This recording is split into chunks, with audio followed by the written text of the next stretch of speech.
देख रहे हैं बिहार न्यूज टुडे और मैं हूं श्रुति चौबे आपके साथ। आज के बुलेटिन में देखेंगे बीजेपी से क्यों भिड़े मुकेश सहनी, बिहार आकर पीएम मोदी ने आखिर क्या कहा। ये भी जानेंगे कि तेजस्वी यादव ने अपनी पहली रैली में कैसे साधा एनडीए पर निशाना। चिराग पासवान ने मुसलमानों को लेकर महागठबंधन पर लगाए गंभीर आरोप। यह जानने से पहले देखते हैं आज की हेडलाइंस। बिहार चुनाव में एक साथ कूदे पीएम मोदी और अमित शाह। समस्तीपुर में मोदी तो बक्सर में शाह गरजे विपक्ष पर। रैली से पहले भारत रत्न कर्पूरी ठाकुर के गांव भी गए पीएम मोदी। मुख्यमंत्री नीतीश कुमार भी रहे साथ। महागठबंधन ने भी आज से शुरू किया चुनाव प्रचार। नेता प्रतिपक्ष तेजस्वी यादव और वीआईपी सुप्रीमो मुकेश सहनी ने एक साथ की रैली। तेजस्वी यादव ने बेरोजगारी को बताया सबसे बड़ा दुश्मन, बोले बिहार में होगा बदलाव। तेजस्वी को सीएम बनाने के लिए अखिलेश झोंकेंगे ताकत। बिहार चुनाव को लेकर सपा ने जारी किया स्टार प्रचारकों की लिस्ट। अखिलेश यादव के साथ अजाम खान भी आएंगे बिहार। महागठबंधन के पक्ष में मांगेंगे वोट। चिराग पासवान ने किया महागठबंधन पर हमला, बोले मुसलमानों को सिर्फ वोट बैंक समझते हैं तेजस्वी यादव, डरा धमका कर लेते हैं वोट। तेजस्वी और मुकेश सहनी अपनी महत्वाकांक्षा पूरी कर रहे हैं। बीपीएससी ने 2025-26 की परीक्षा कैलेंडर जारी की। दिसंबर में 70वीं सीसीई मेंस, मार्च में 71वीं सीसीई मेंस, जनवरी में विशेष शिक्षक और तकनीकी पदों की होगी परीक्षाएं। तो ये थी आज की मुख्य हेडलाइंस। अब देखते हैं आज की सबसे बड़ी खबर। बिहार विधानसभा चुनाव को लेकर सियासी पारा चढ़ गया है। एनडीए चुनाव प्रचार अभियान में पूरी ताकत झोंक रही है। एक ही दिन में पीएम मोदी और गृह मंत्री अमित शाह ने बिहार में 2 बड़े जनसभाएं की हैं। समस्तीपुर में पीएम मोदी और बक्सर में अमित शाह ने संभाली कमान। देखिए ये रिपोर्ट। एनडीए ने बिहार विधानसभा चुनाव को लेकर जोर शोर से प्रचार शुरू कर दिया है। एक ही दिन में बिहार में कई बड़ी जनसभाएं आयोजित हो रही हैं। प्रधानमंत्री नरेंद्र मोदी आज बिहार आए और समस्तीपुर में जनसभा को संबोधित करते हुए चुनावी अभियान का शंखनाद किया। आज संपूर्ण मिथिला के आस्था स्थल के श्रद्धा पूर्वक नमन कराई छी। साथियों, लोकतंत्र के महापर्व का बिगुल बज चुका है। पूरा बिहार कह रहा है, फिर एक बार एनडीए सरकार, फिर एक बार सुशासन सरकार। भारत रत्न जननायक कर्पूरी ठाकुर जी को प्रेरणा पुंज मानती है। वंचितों को वरीयता, पिछड़ों को प्राथमिकता, गरीब की सेवा, हम इस संकल्प के साथ आगे बढ़े हैं। जनसभा से पहले पीएम मोदी ने जननायक कर्पूरी ठाकुर को श्रद्धांजलि अर्पित की और उनके परिवार से मुलाकात की।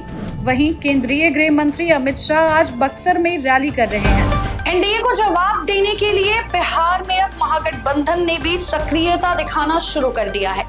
मुख्यमंत्री पद के उम्मीदवार तेजस्वी यादव ने आज बड़ी रैली को संबोधित करते हुए चुनावी बिगुल फूंक दिया है। उन्होंने अपने भाषण में राज्य के विकास, युवाओं को रोजगार और किसानों के हितों को लेकर अपने एजेंडे को प्रमुखता से रखा और नीतीश कुमार पर तीखे हमले बोले हैं। देखिए यह रिपोर्ट। बिहार चुनाव के मद्देनजर सूबे के पूर्व डिप्टी सीएम तेजस्वी यादव ने कैंपेन की शुरुआत कर दी है। उन्होंने सहरसा के सिमरी बख्तियारपुर में पहली रैली करते हुए जनता को संबोधित किया। इस दौरान तेजस्वी यादव ने कहा, नीतीश कुमार 20 साल में पलायन नहीं रोक पाए हैं। हमारी सरकार आएगी तो हम नया बिहार बनाएंगे। मेरी उम्र भले कच्ची है लेकिन जुबान पक्की है। मेरा सपना भ्रष्टाचार मुक्त बिहार बनाने का है और एक नया बिहार बनाना चाहते हैं, एक नई सरकार बनाना चाहते हैं, जनता का राज लाना चाहते हैं। काम अब शुरू हो गया, हम लोगों ने काम किया। इस विश्वास के साथ हम आ रहे हैं आप लोगों के बीच। टूटा फूटा झूठा बात तेजस्वी नहीं करता है, जुमलेबाजी तेजस्वी नहीं करता है। तेजस्वी की उम्र कच्ची हो सकती पर जुबान हमारी पक्की है। जो हमने कहा है वो किया है और जो कहेंगे वो करेंगे। जो 20 साल में ये सरकार नहीं कर पाई है, 20 महीने में तेजस्वी इस काम को पूरा करने का काम करेगा। भ्रष्टाचार चरम सीमा पर है। आप दिल पे हाथ रख के कहिए, थाना जाते हैं, ब्लॉक जाते हैं, बिना घूस दिए हुए कोई काम हो रहा है क्या? बिहार महागठबंधन ने कल डैमेज कंट्रोल कर लिया है। पटना के होटल मौर्य में हुए प्रेस कॉन्फ्रेंस में महागठबंधन ने सीएम और डिप्टी सीएम फेस का ऐलान कर दिया है। डिप्टी सीएम उम्मीदवार बनने पर बीजेपी ने सवाल उठाए तो मुकेश सहनी ने जोरदार पलटवार किया है। देखिए ये रिपोर्ट। डिप्टी सीएम फेस घोषित होने के बाद मुकेश सहनी ने भाजपा पर निशाना साधा है। उन्होंने सवाल किया कि क्या मल्ला के बेटे के उप मुख्यमंत्री बनने से उन्हें इतनी तकलीफ क्यों होती है।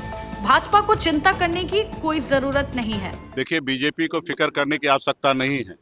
यही बीजेपी है जो हमारे अल्पसंख्यक भाई को कहते हैं कि हिंदुस्तान को छोड़कर आप दूसरे जगह चले जाओ। ये आज उनको डर सताने लगा है। ये बताए बीजेपी कि क्या अति पिछड़ा का बेटा, मल्ला का बेटा को डिप्टी सीएम बनाना, क्या इनके पेट में इतना दर्द है? और वो अल्पसंख्यक भाई के लिए फिक्र हम करेंगे, आप फिक्र मत कीजिए। आपके पास भी शाहनवाज हुसैन है, उनके बारे में फिक्र कहिए। देश में हमारे जो इतने भी अल्पसंख्यक भाई है उनके बारे में सोचिए, उसके बारे में फिक्र कीजिए। नफरत की राजनीति नहीं कीजिए। अभी सबसे पहला मेरा सवाल है भाजपा वाले से कि क्या आपको तकलीफ हो रहा है? एक मल्ला का बेटा, एक केवट का बेटा अगर राज्य में अगर सरकार बनाता है, डिप्टी चीफ मिनिस्टर बनता, तो आपको इतना दर्द क्यों हो रहा है भाई? आपको इतना परेशानी क्यों होता है? तो हमें तो पता है कि आपको दर्द और परेशानी इस बात का होता है कि एक गरीब पिछड़ा का बेटा कैसे राज्य में डिप्टी सीएम बन सकता है। कैसे हमने मंत्री बना तो आपने कैसे हमारे विधायक को खरीद लिया, हमको सरकार से बाहर कर दिया। पहले इस सवाल का जवाब दे। बाकी अल्पसंख्यक के लिए हमको सोचने के उसको सोचने की जरूरत नहीं, हम लोगों को पता है क्या करना चाहिए। तो ये थी आज की बड़ी खबरें। अब बिहार में दिन भर क्या हुआ है, आइए एक नजर डालते हैं।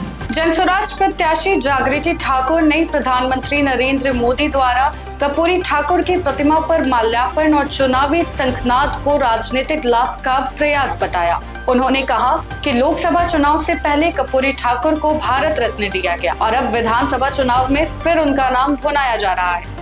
जागृति ने सवाल उठाया कि अगर पीएम के मन में सच्चा सम्मान था तो वो 11 साल से कहां थे। केंद्रीय मंत्री चिराग पासवान ने महागठबंधन पर निशाना साधते हुए कहा कि वे मुस्लिमों की बात तो करते हैं लेकिन उन्हें कोई प्रतिनिधित्व नहीं देते। उन्होंने कहा कि तेजस्वी यादव खुद को मुख्यमंत्री और मुकेश सहनी को डिप्टी सीएम घोषित कर अपनी महत्वाकांक्षा पूरी कर रहे हैं। पासवान ने आरोप लगाया कि महागठबंधन मुस्लिमों को डरा धमका कर वोट लेता है जबकि उनके हितों के लिए कुछ नहीं करता। आम आदमी पार्टी ने बिहार का हक आपका संकल्प शीर्षक से अपना घोषणा पत्र जारी किया है। इसमें दिल्ली पंजाब मॉडल पर शिक्षा, स्वास्थ्य और रोजगार पर जोर दिया गया है। पार्टी ने हर पंचायत में आधुनिक स्कूल और 10,000 मोहल्ला क्लिनिक खोलने, मुफ्त बिजली, बेरोजगार को 3,000 भत्ता और किसानों को 5 लाख प्रति एकड़ गारंटी जैसी घोषणाएं की हैं। गोपालगंज विधानसभा सीट पर जनस्वराज ने निर्दलीय उम्मीदवार अनूप कुमार श्रीवास्तव का समर्थन कर मुकाबले को दिलचस्प बना दिया है। पहले पार्टी ने डॉक्टर शशि शेखर सिन्हा को उम्मीदवार बनाया था लेकिन उनके नामांकन वापसी के बाद ये फैसला लिया गया।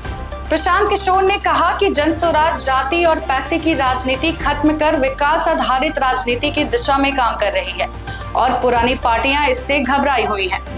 बिहार विधानसभा चुनाव में पटना जिले के 541 मतदान केंद्र को पिंक बूथ बनाया जाएगा जहां सभी मतदाता कर्मी और सुरक्षा कर्मी महिलाएं होंगी। डीएम चंद्रशेखर सिंह ने बताया कि इन बूथों पर महिलाओं की भागीदारी बढ़ाने और सुरक्षित माहौल देने का लक्ष्य है। दिव्यांग मतदाताओं के लिए व्हील चेयर और शुभ मित्र की व्यवस्था भी की गई है।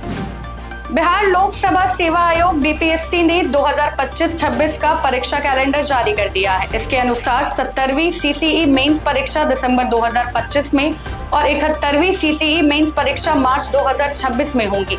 वहीं विशेष शिक्षक, सहायक शिक्षक, विकास अधिकारी और तकनीकी पदों की परीक्षा जनवरी 2026 में आयोजित की जाएंगी। पटना बख्तियारपुर NH30 पर झारखंड से गिट्टी लदा एक तेज रफ्तार हाईवा अनियंत्रित होकर डिवाइडर पार कर महादेव लाइन होटल में घुस गया। हादसे में होटल के मालिक रविंद्र यादव और 2 ड्राइवर गंभीर रूप से घायल हो गए। सभी घायलों को पटना रेफर किया गया है जबकि हादसे के बाद ट्रक चालक फरार हो गया। पुलिस ने वाहन जब्त कर लिया है और जांच शुरू कर दी है। छठ और विधानसभा चुनाव को देखते हुए ट्रेनों में भारी भीड़ के मद्देनजर रेलवे ने महाकुंभ 2025 जैसी रणनीति अपनाई है। पटना जंक्शन की पार्किंग 2 नवंबर से बंद रहेगी और यात्रियों के लिए 7,500 क्षमता वाले 3 होल्डिंग एरिया बनाए गए हैं। सुरक्षा बढ़ाने के निर्देश दिए गए हैं। वहीं घाटों के पास ट्रेन धीमी गति से चलेगी ताकि श्रद्धालुओं की सुरक्षा सुनिश्चित हो सके। चुनाव आयोग ने विधानसभा चुनाव 2025 में रैली, जुलूस, हेलीकॉप्टर और लाउडस्पीकर प्रचार के लिए सख्त नियम लागू किए हैं। राजनीतिक दलों और उम्मीदवारों को सिंगल विंडो सिस्टम के माध्यम से आयोजन स्थल, समय, लोगों की संख्या और सुरक्षा योजना की जानकारी के साथ एनओसी आवेदन करनी होगी। निजी भूमि या भवन पर चुनाव कार्यालय या हेलीपैड लगाने के लिए भूमि मालिक और संबंधित अधिकारियों की अनुमति लेना अनिवार्य होगा। उल्लंघन पर सख्त कार्रवाई की जाएगी। पटना प्रशासन ने छठ पूजा के लिए घाटों की सूची जारी की है। दीघा, कंगन, किला और दमराही घाट अर्घ देने के लिए सुरक्षित हैं। वहीं पहलवान घाट, बांस घाट और राजापुर पुल घाट खतरनाक है और वहां जाना मना है। सभी सुरक्षित घाटों पर शौचालय, पानी, शेड और पार्किंग की सुविधा होगी। बच्चों और महिलाओं का खास ध्यान रखा जाएगा। जरूरत पड़ने पर प्रशासनिक नंबर पर मदद ले सकते हैं। तो ये थी बिहार की आज की प्रमुख खबरें। बाकी ऐसे ही खबरों के लिए बने रहें बिहार न्यूज टुडे के साथ। तब तक के लिए धन्यवाद।